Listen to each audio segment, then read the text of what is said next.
Hey, brother. How are you doing?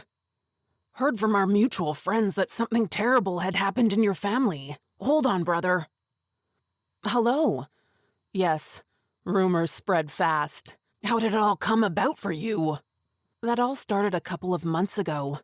At least that's when I started to suspect. Isabella and I started quarreling a lot. Couldn't figure out whether to hire a nanny for our child or not, and how to balance our schedule with the child's needs. Then she got a job at a cafe from 4 to 11 p.m. Our children were in kindergarten until 4 p.m., so I was more involved with them. I picked them up from kindergarten, took them home, fed them, played with them, and did all the housework. I suggested hiring a nanny, but she believed I would cheat on her with the nanny. In the end, she offered her friend as a nanny, but she wouldn't be available for 3 months. I agreed, but then Isabella started taking advantage of my kindness. She would stay at work until 3 or 4 a.m., or not come home at all, saying she was staying with her partner. At first I didn't pay much attention, but it started to worry me a lot. Oh, this already sounds like a typical story of infidelity. I thought the same thing, so I decided to be honest and ask her to show me her phone. As a result, we quarreled for several days in a row because of this. It got to the point where I started yelling at her, "Either you show me your phone, or I will file for divorce." At that moment, she thought and began to cry. She said she needed to freshen up, and then she would give me her phone. I agreed, but I knew this was a disastrous business. She came back and gave me her phone. I looked through everything on her phone and found nothing. But then I decided to check Messenger. There, I found a correspondence with another woman who Isabella claimed was her work partner. The correspondence was very intimate, with my wife sending a lot of photos in underwear and such. When I asked her about it, she said that she was intimate with this woman named Belle, and tried to justify it by saying that it was just a game, and that intimacy with a woman is not considered cheating. I agreed with her on this, but something still worried me. Then Isabella even suggested a three-way, knowing that I would never agree. And if I had agreed, she would have been offended and angry with me, thinking that I liked another woman besides her. In fact, she had very low self-esteem. She always thought that I could leave her for another woman. Maybe that's why she cheated. She wanted to show me that she was worth something. I don't know. It seems that way. So, a week after this incident, I happened to meet her work partner on the street. We talked, and I wanted to know more about this mysterious girl named Belle. You know what turned out? No one named Belle works at their cafe. He didn't understand what I was asking. Then I realized my wife had lied to me. I thought for a long time about what to do. But this time I already knew for sure that there was no point in asking my wife about this incident, because she would again start lying to me, inventing stories, and shouting. Isabella never left her phone. Even when she went to shower, she took it with her. But one time, after she took a bath, she went to the bedroom for some cream. At that moment, I went into the bathroom and saw that her phone was lying on the sink, unlocked. She probably walked away for just a second and was about to return. I realized that this was a sign and began to independently look for evidence of her infidelity. Isabella immediately began to knock on my door, asking me to open it, and then completely turned to shouting. But I didn't care anymore.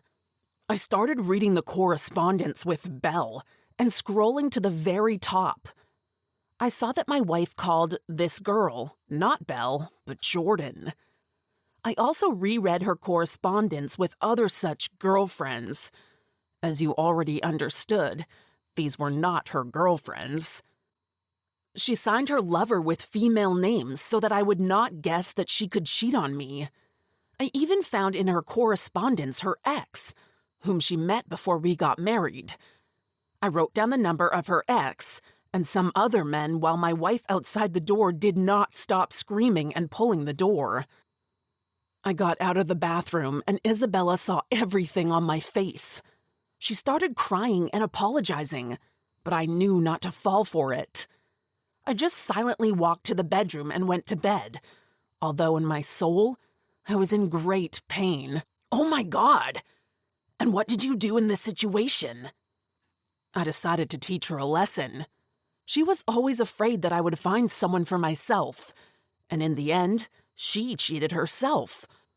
I wanted to show her what it's like to be cheated on, so I downloaded a dating app and met 3 girls at once. I even brought one girl to our house and made love to her. When Isabella caught me with another girl, she ran away in tears and then sobbed all night. She could not say anything to reproach me, because she herself acted in the same way. She just walked around all day with red eyes and was silent. Then she dared to approach me and apologize. She said that she realized everything and that it would never happen again. She swore eternal love to me and promised me that she would be the best wife for me and the best mother for our children. She looked rather broken, and it seemed to me that she was telling the truth. Oh, so you decided to reconcile with her? Yes, I decided to give her another chance. I really don't want to lose my family. I don't want this to affect my children in any way, because they are still too young. Divorce would be a real blow for them. So now Isabella and I are together and trying to rebuild our relationship. We have also decided to sign up for family therapy, and we have even attended one session already. Isabella is not particularly enthusiastic about this because she believes that we can resolve our issues on our own without the help of a therapist. However, I believe that over time her position will change because I am convinced that therapy is necessary in our situation. Honestly, I don't really approve of your decision, because I believe that if a person has already cheated once, they will cheat again. These people don't change. But if you have made up your mind, then I support you. Good luck, brother, and happiness to your family. Thank you. Hello. You were right after all. People who cheat don't change. They will keep cheating. It is already in their blood. Hey, what's up now? Did she cheat on you again? Tell me. Yes, and it was very similar to the previous time. After we reconciled, our relationship was restored for a month and a half. We behaved like a healthy, happy family. We went for walks together, took care of the children, and things like that. However, we stopped going to family therapy because our therapist kept bringing up her infidelity, which made her defensive and angry. She said it was a waste of money and time, and didn't believe we could achieve anything with it. I didn't want to argue with her since we had just started on the path of fixing things, so I agreed with her opinion, and we stopped attending sessions. But then she stopped sleeping at home again. I began to suspect something was wrong. She would always swear that she was working hard and fell asleep at work, but I no longer believed her. We began to have arguments, shouting, and scandals again. She kept throwing everything we had at home at me and accusing me of not trusting her. That's when I decided to check it out. I bought a new number and wrote to all the men whose contacts I found on her phone. That day she was babysitting, so I knew that she would not use the phone. Therefore, when I messaged them, I introduced myself as Isabella and said that I had lost my last phone. I did not turn on the phone until the evening because I wanted to see the reaction of all the men at once. In the evening, when I checked the messages, I saw that everyone I had messaged had responded. One of the men wrote something like, "Maybe you forgot it at my house the day before yesterday." And the other said that half a day without her messages seemed like hell for him. I was in so much pain again. I couldn't believe it had happened again. I wanted so badly to forget about what happened last time, but it turned out that she had continued to see other men behind my back all this time. Oh, that's terrible. What did you do next? I decided to continue communicating with her ex, Thomas. They dated before we got married, and I wanted to check whether male solidarity works, and I confessed to him that it was not Isabella who was writing to him. So we started a conversation, and I learned that for all these 10 years of our marriage, they had regularly seen each other every other month and made love. He had even heard about her adventures from her more than once. She talked about it with him like an old buddy and bragged about it. And when he asked her why she was doing all this with him and other men, she replied that she just wanted to have fun. He also said that he knew I was a good guy and regretted that the situation turned out this way for me. And then he accidentally let slip that Isabella often told him that our first daughter, Ava, was his daughter. I was horrified by everything he told me. It tore me apart. Jesus, but maybe he lied to you. I wanted to know the truth, so the very next day I did a DNA test. While I was waiting for the results, I couldn't find peace. I love my children very much and always thought that they looked a lot like me. I hoped that the DNA test would confirm that Ava was my daughter, but it turned out quite differently.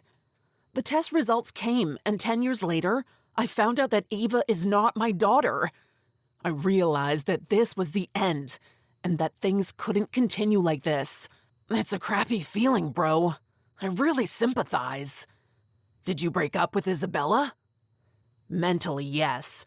So I decided to tell her directly and openly that I was leaving her. At first, she looked at me in bewilderment and asked what happened.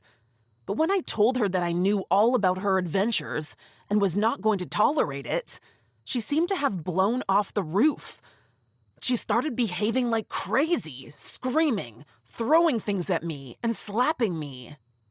Every time I told her that I was leaving, she started to beat me. When I tried to protect myself from her, she said, "Don't touch me, stop climbing on me," and continued to slap me. After that, she began to threaten me that she would end her life in front of me and the children. She threw food at me and later threw my Xbox at my head. We had experienced such situations before, and once she even threw a slow cooker at me. But this time, she was more out of control. Usually, such situations occur when I found out that she was lying. So I tried to fight her off and kept telling her that we would never be together. But she just continued to behave inappropriately. She yelled, "Clap me, come on me, clap me." And when I said I would call the police, she grabbed the phone from me and called the police herself. She said she wanted to hear the advice of the cops and just play around. They immediately came to us. She asked me to tell the officers that nothing had happened before and that she had done nothing wrong. I said that I would only speak the truth. When they arrived at our apartment, one officer went to talk to my wife, and the second one stayed to talk to me.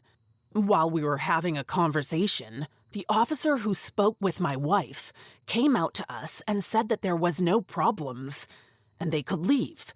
But the officer who spoke to me stopped him and recounted my story of events. At that time, my wife went outside to throw the garbage, thinking that the officers were already leaving and that the situation would not affect us in any way. However, the officers followed her and arrested her, putting her in the car. What? I don't know what's worse, the situation itself or its consequences. What happened next? I was horrified. I didn't want this. My wife wanted to expose my bluff and called the cops, and this is what it turned out to be. I wanted the cops to just warn her and leave, but I didn't think they would arrest her. And so, now she was in jail. She called me while she was there, and every time she asked me to tell her that I love her, but I just remained silent at such moments. Then I decided to ask her how all her other men are, and why they do not call or visit her. I also asked her, maybe they'll look after the kids while you're there. She again apologized, cried, and said that she was bored and that she did not need anyone but me. I didn't believe her anymore. She had bail set at $50,000. All this because she endangered the safety of our children with her actions. After that, she had a court session. The judge said that the protection order would be valid for 5 years, or until I decide to cancel it myself. I didn't know what to do. The children were scared and broken, and I was lost too. I didn't want to raise my kids alone. Not because it would be difficult for me, but because I was worried about the children's well-being. I didn't want them to be traumatized by such circumstances. I have always believed that I can build a good, healthy family. Therefore, I decided to withdraw the warrant for 30 days to see how she would behave and how she would interact with the children. I think this is the right decision. But how will you manage? Have you made any plans? Yes, I have decided. I will file for divorce. It's been a tough road, but I know that I made the right decision. It was hard to come to terms with the fact that the person I loved and trusted for 10 years has been deceiving me for so long. It was like a punch in the gut when I found out, and it took a toll on my mental health. I felt like I had aged decades in just a few months. But I'm slowly starting to recover and find my footing again. I'm taking things one day at a time and focusing on being the best father I can be for my kids. They are my top priority, and I want to make sure that they are not affected by this any more than they already have been. I've been spending a lot of quality time with them, taking them to the park, playing board games, and doing things that they enjoy. As for the divorce, it's not an easy process, but I'm grateful that I have a good lawyer who is helping me navigate it. It's going to take time, but I'm hopeful that things will work out in the end. It's important to me that Isabella takes responsibility for her actions and that she gets the help she needs to deal with her issues. I wish her the best, but I know that I need to move on for the sake of my kids and myself. I believe that moving to a new city is the best choice. I want my children to have a fresh start and a chance to make new memories without any negative associations with our current home. I've already started looking for new houses, and I have a plan in mind. I want to buy 2 houses that are close to each other, one for my soon-to-be ex-wife, and the other for me and the kids. This way, the children will have the opportunity to visit their mother and maintain a relationship with her. I also talked to Ava, my oldest daughter, about my plans. She shared her own experiences with me and told me that she had suspected that something wasn't right between me and her mother for a long time. But she was too afraid to say anything. When I suggested the idea of moving to a new city, Ava was excited about the prospect. Of course, my other children are still young and may not fully understand what's going on, so I presented the idea to them as an exciting adventure. I believe that moving to a new city will not only give us a fresh start, but will also help us heal and move on from the past. It's cool that you and your daughter came to the same decision. You are a good father, and your children will definitely support you in everything. I hope this terrible story is over, and now you will live in peace. I thank you for your support.